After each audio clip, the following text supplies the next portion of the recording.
Testing mic 2.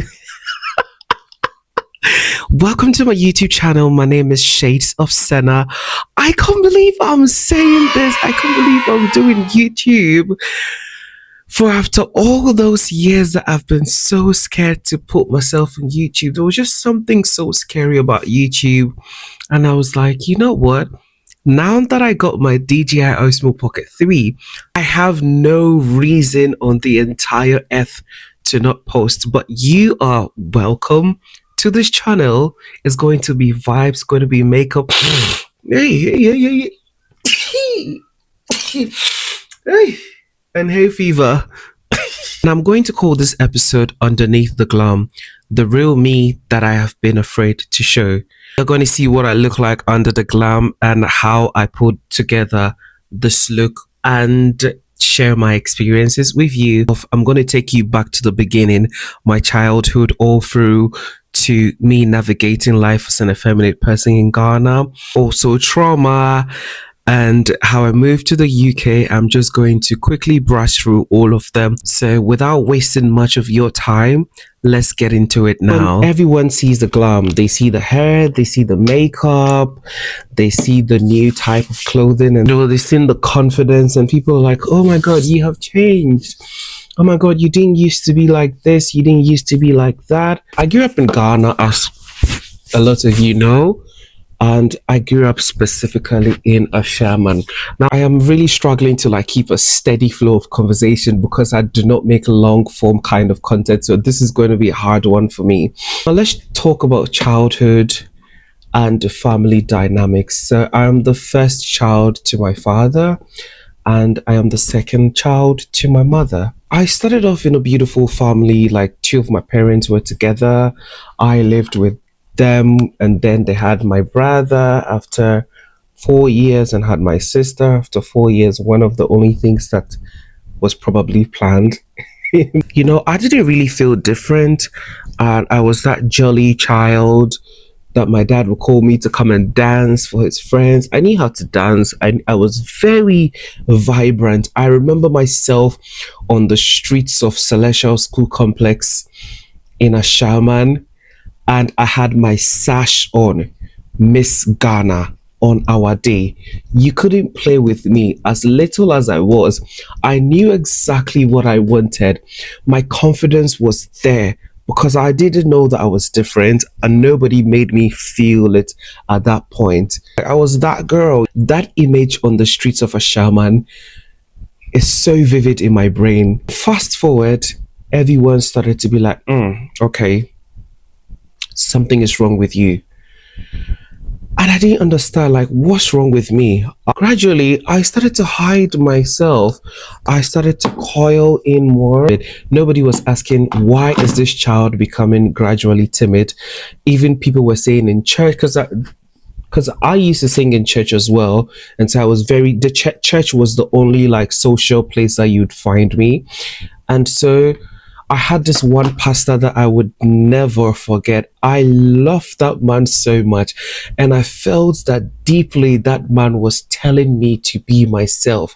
But I did not really understand. I knew that I could sing quite early. And then when I'm singing, I didn't want my mannerism to come through because everyone is telling me that you can't be this, you can't be feminine. And so I'll be timid, but I'm singing, but it's not even showing. And I would grow up for that to show during my TV3 Mentor.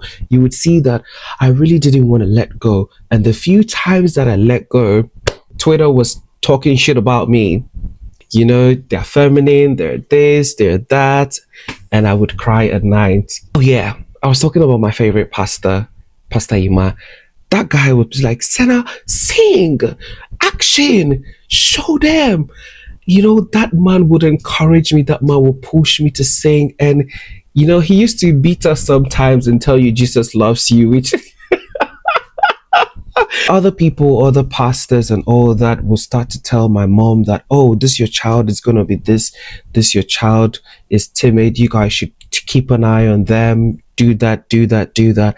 And my heart would really break when I had people say things about me, like sexualized things. But I was just a child, and some of my dad's friends would come to the house and say things like, oh, this your child is going to be gay, this your child is this and that.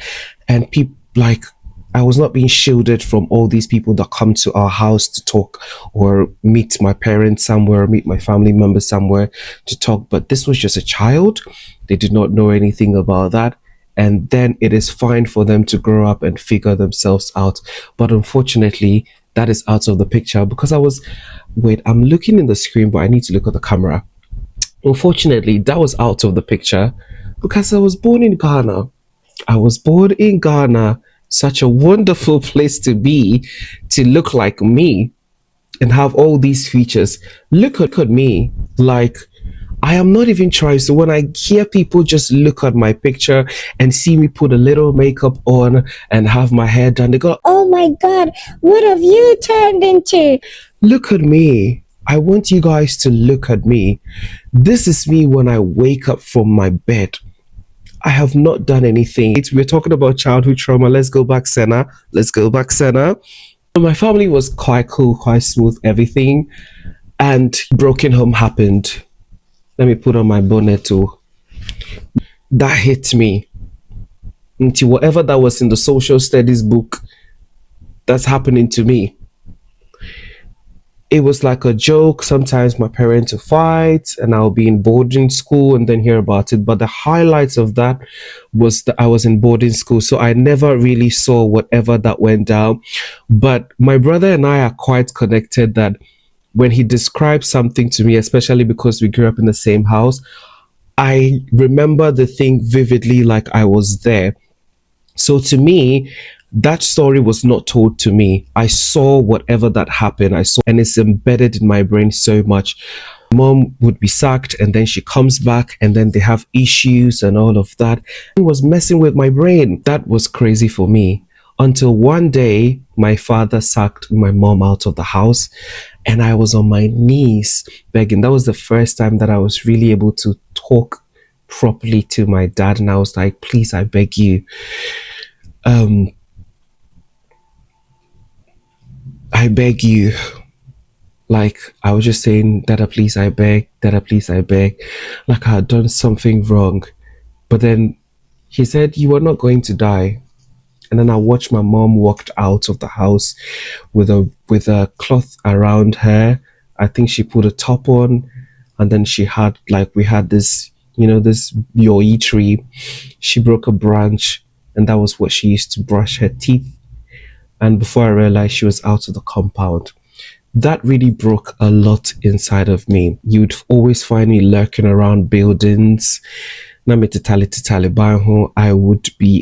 didn't want to be around people. There was even a time the teachers told all my classmates to look out for me. If they catch me playing with the girls, they should look out for me. Like they were going out of their way to stop me. So I learned to perform a version of myself that was acceptable instead of just being myself. When you grow up in a place where the caretaker's mood determines how the whole day is going to look like, you would learn to perform. You would learn all the while my true self was bleeding.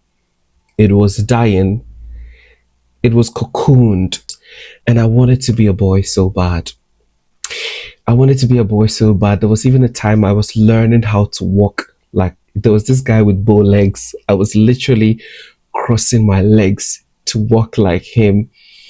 I just wanted to be anything but myself. And do you know how crippling that was? That was my childhood. And that led me to going to senior high school.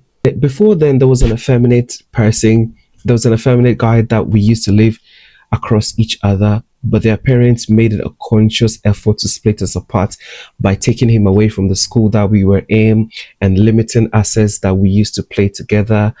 Fast forward to high school, I met a group of friends that they were the nicest thing that has ever happened to my life. They were just like me, acted like me. I was like, okay, we see each other, sistered. Wherever that you guys are, and Kumsin, may your soul rest in perfect peace. Kumsin was one of my friends that I met, and he was the best. Like, Kumsin was just so sweet, very annoying, but a sweet human being. I feel like boarding school is a very good place for character building. In secondary school, there was this situation that happened that will be a story for another day. And I will continue to tell the story as many times as I will or I can, because once upon a time, I feared people were going to use the story against me, and I really feared. But I am so glad that I am in a place where I get to tell my story. I was abused by a teacher physically, and I had the chance or the choice to leave the school, but I didn't want to leave my friends, and I didn't want to go back another year. I didn't go away. When I walk out on campus, you just hear people shouting, calling me names, and I was just 13 years to 16 years. I think 16 years by then. And just imagine the whole school. Do you know how big a boarding school is, a mixed boarding school? And then at church service, they would use me for preaching and embarrass me, and I would take all that in. I just sometimes I wonder how I was able to do all of that. Now let's do my hair and talk about senior high school and music, where music really, really kind of became something. I was in the choir. Hello, I was a soprano mama. I was the soprano leader. You couldn't play with me. And I discovered that part of my voice, and I was like, oh, I can actually really sing a bit differently, and I can actually sing slightly higher. And then I just quickly said I wanted to be in soprano. So I auditioned for soprano, and my choir director was like, you got this, you've got something. I appreciate him for giving me the opportunity to be myself. So I remember going back home and joining the choir. I was in the choir in church, and that was a problem. My family is a very musical family. I've got my uncles in the choir, and I had my mom in the choir too. I don't think my mom can really sing, but she loves music, and I love that for her. I came back in the choir, and I was like, I want to be in soprano because I can sing soprano. And they would go like, a boy cannot sing soprano. You cannot use that type of your voice. You need to sing like a man. And they just listened to me, and they just scrubbed me away. Felt at a point that my mom was embarrassed for me. Like, when I realized I'm really, really, really not like the rest. I am not like the rest of the boys. Now, talking about suicide, I very much remember one time in my childhood, I was crying in the bathroom, and I was just wailing and saying, I want to die, I want to die, I want to die. And that was not really taken serious. Like, and I think they even used to make a joke out of it. But I grew up to realize that was a child crying for help. There were times that I really wanted to die as a child. I had the thoughts, rat poison for myself. I thought of disfiguring my face because it was more on my face. My face was given firm. And I was like, what do you want me to do? Do you want me to disfigure myself so that you guys can finally be happy and let me be? I knew that I needed to stay on the low. I still needed to put up that persona that I have built for myself just so I can be able to survive. Or I didn't grow up in a charismatic church where we would be doing pray for me's and all of that. But when I went to senior high school, I got introduced to that. And so I would follow all these guys that would go and pray under trees and all of that, just so I can, like, because I see people fall down and all of that. I just realized that these people would try to push your head and trying to push me down to fall down. I remember there was a time my mom brought this pastor to pray for me, and that man was pushing my head, trying to make me fall down. And I'm missing I would not fall down. I would not fall down. Whatever you're planning to do, I would not fall down. My brain was telling me something is really off. All these people are acting. Until one day, this person that was supposedly supposed to pray for me wanted to sexually be involved with me, I couldn't talk to anyone about it because then I think I will be the one who will be blamed because I am the effeminate one and that is closer to a Jezebel. I am sinful, so it's probably me that's making that situation happen. Now that the hair and skincare is done and the rub is off, let's go to the makeup. So after high school, I went back home and I really wanted to be a journalist. Really now doubting if I really wanted to be a journalist. But yeah, I wanted to go to Ghana Institute of Journalism. I bought my forms and I had my admission. And then the broken home calamities came again. I was caught between my parents' drama, where I happened to go and tell an information from one party to the other. And, I was just a child. I wasn't supposed to be blamed for that. And I wasn't supposed to be involved in these drama. I am unfortunately tied to these two people who couldn't sort themselves out. And then I had to suffer for these things. That I refuse to feel like I caused that, and I feel like that shouldn't have affected my education. But apparently, my dad was not going to pay my school fees because of that, and so I had to stay home that year. But God had a plan for me. It was around like 2016, 2017 era, and I found makeup on YouTube, and I said, "Ooh la la, I kind of like this." Because when I was a little bit younger, I used to draw, but then I was discouraged from drawing. But then it felt very similar to drawing, but this time it's on the face. And so I started doing makeup in the house, in my room. I would transform myself into different people. I thought I was literally Jaden Smith. I will edit. That editing where they remove someone's head and put someone else. That was me back in the days. I would remove people's head and put my head there. I'm using the Max Factor foundation. I feel like it's a little bit too cool until I'm pairing that with the Clarins Skin Illusion Full Coverage. I will continue to do my makeup in hiding for a while. I was just elated to wait for everyone to leave the house. The moment everyone left the house, I was the happiest person on earth because I would be in like paradise and be doing makeup. And why should that art form be only for cisgendered girls? I want to be able to do it, and I didn't have the money. I would use like the craziest things for makeup. You'd find me using cocoa powder for my makeup, like just name it. Gradually, I did makeup on my friend. Gifty gave me the permission to use her face as my first model. Thank you to every girl that gave their face to a beginner makeup artist to practice on, because even me as me am now, I will not give my face to anyone to practice on. Waiting for my Made by Mitchell. So as time went on, like I was home, and every time I wasn't doing makeup, I was singing. And I have this neighbor who was also very instrumental in my life, Mr. Enoch. And he goes like, "Oh, you have a beautiful voice. Why are you not, learning music and all that?"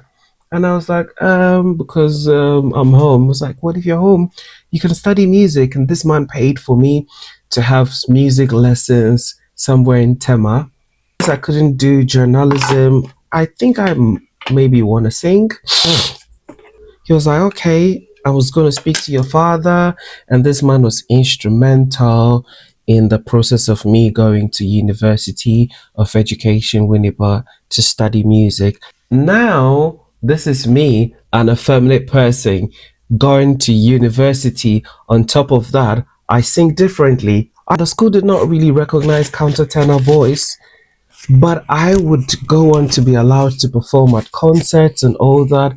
But when it was time for examination, I would have to sing as a tenor.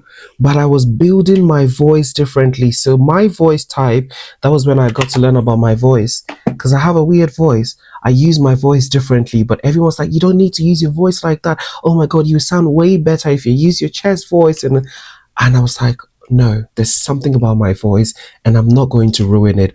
If you ever wondered what my voice is, it's not a falsetto, it is not a head voice, it is a reinforced falsetto. And then I learned how to use my head voice as well, and then found a way to merge into my mixed voice. So when you listen to me, you're going to hear a bit of my chest, you will hear predominantly my reinforced falsetto, and you will hear my mixed voice. So I already had like a choral background, but I was introduced to a bit more classical, more opera, and I was like, I like this. There were lecturers on campus who didn't like me. They kind of liked my voice. They just didn't like that it was coming from me. And this man, he's a lecturer, just was lurking around and was like, oh, who is that? Like, he was intrigued by the voice. I could tell from how he was like turning his head around and trying to look for where the voice was coming from, just for him to get to me and saw me. And he was actually working with another lecturer, and he goes, oh, don't mind that one. It's the one with the fake voice. And I was like, wow, I see what we are doing here, and I saw what they do for here. There's no day that I wouldn't post on social media and have senamento, senamento, senamento, senamento. Oh my God, senamento.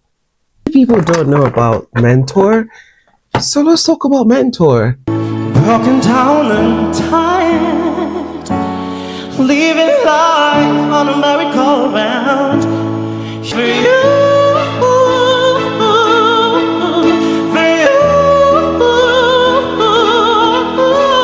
for you.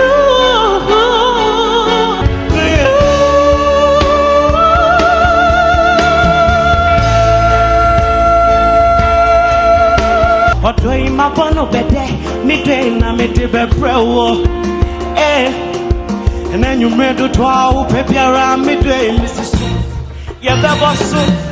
Odo kayo, kayo, kayo, kayo, odo kayo, na mi niwa ya bepe.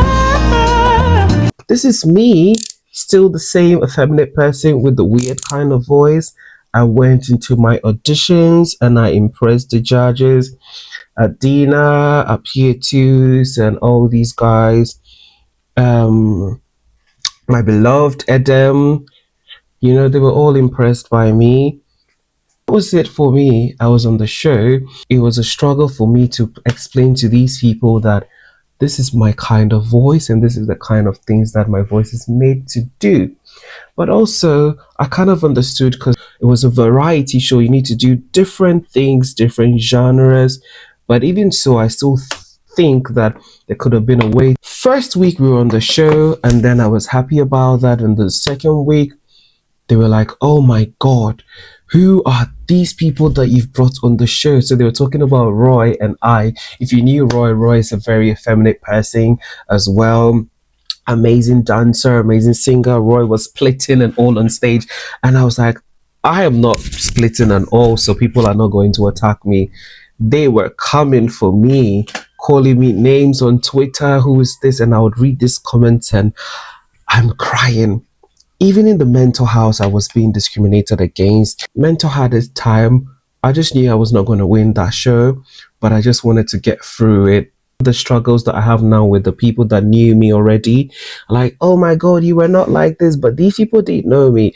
These people did not know how I had to become someone else for the show. Even that someone else that I had to pretend to be, up and down.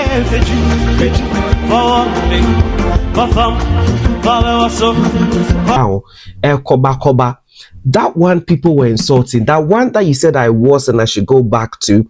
That one, people were insulting that one. Why have you brought these gays to the TV? Our children are not supposed to be seeing that. Then right now, they will blindfold their children when they see me. Well, you see why I'm not going to live my life because of what you think. I will not, because it's never worked for me. Let me give you a beauty trick. You want to work on your creases and you want your creases to be less visible. Use something as thin as this, and after you blend your concealer, go in to every single crease and pick out the products there.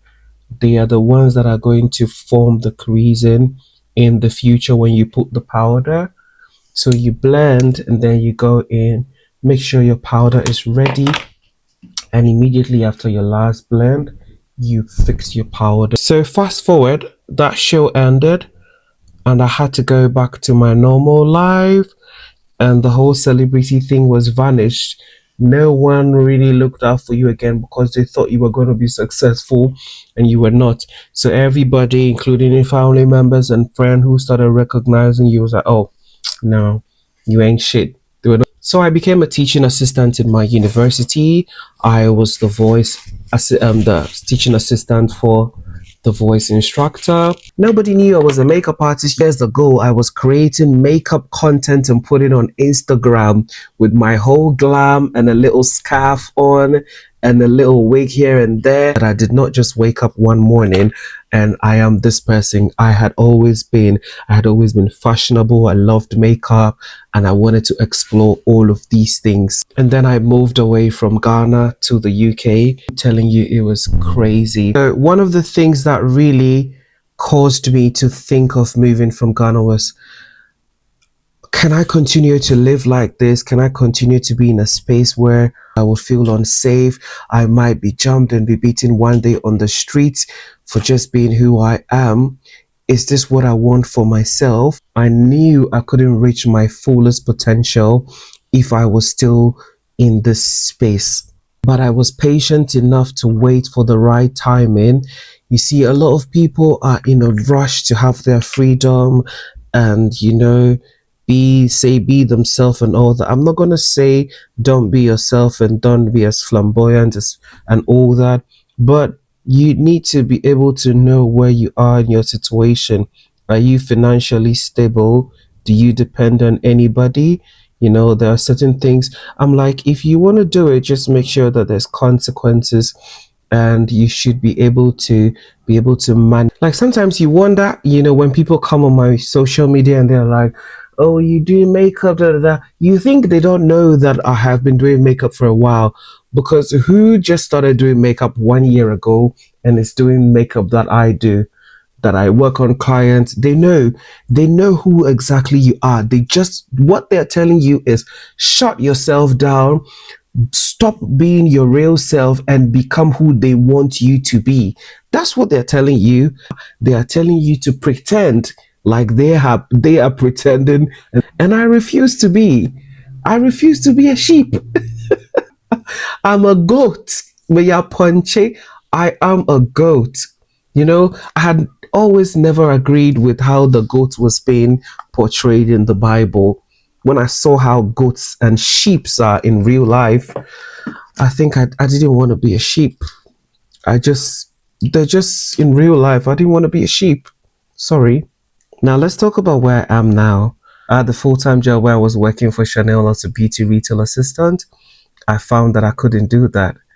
I found like my undiagnosed ADHD is just not gonna let me thrive, and my talent and creativity is not gonna let me feel satisfied in such a space.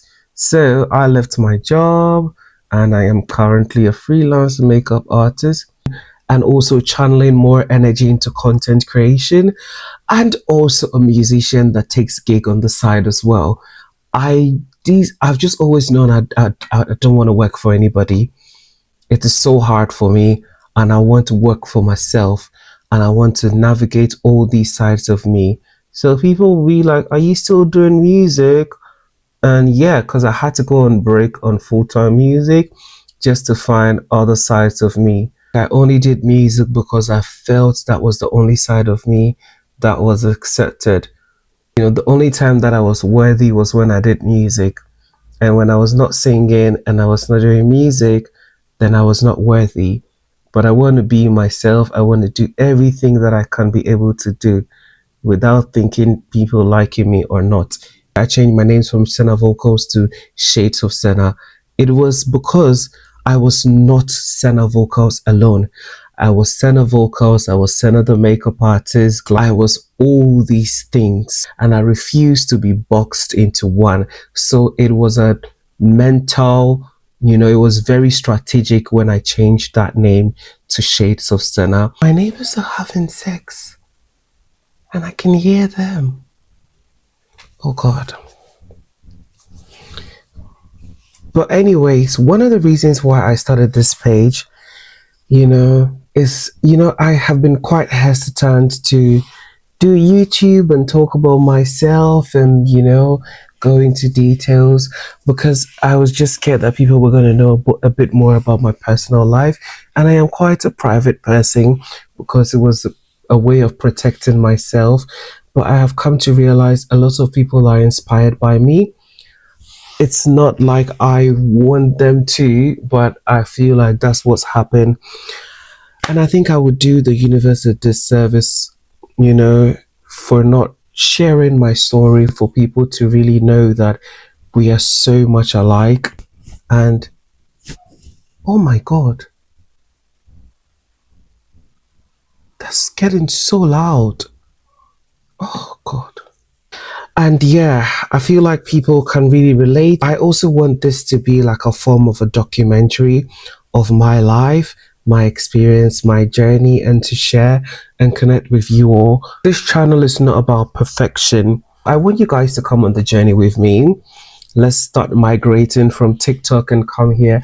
I'm so glad that I've actually done the episode 1. So all of these stories that I've talked about, I am going to break them down, go into more details, share my experience about growing up as an effeminate person in Ghana, all of them, my high school. But thank you for watching. But if you've watched to this far and you've not subscribed, I don't know what you're waiting for. And please, please, please subscribe to my page and hit the notification button. We are on YouTube. We are on YouTube. Okay, right. Bye-bye. I'm going to stay here forever. Bye.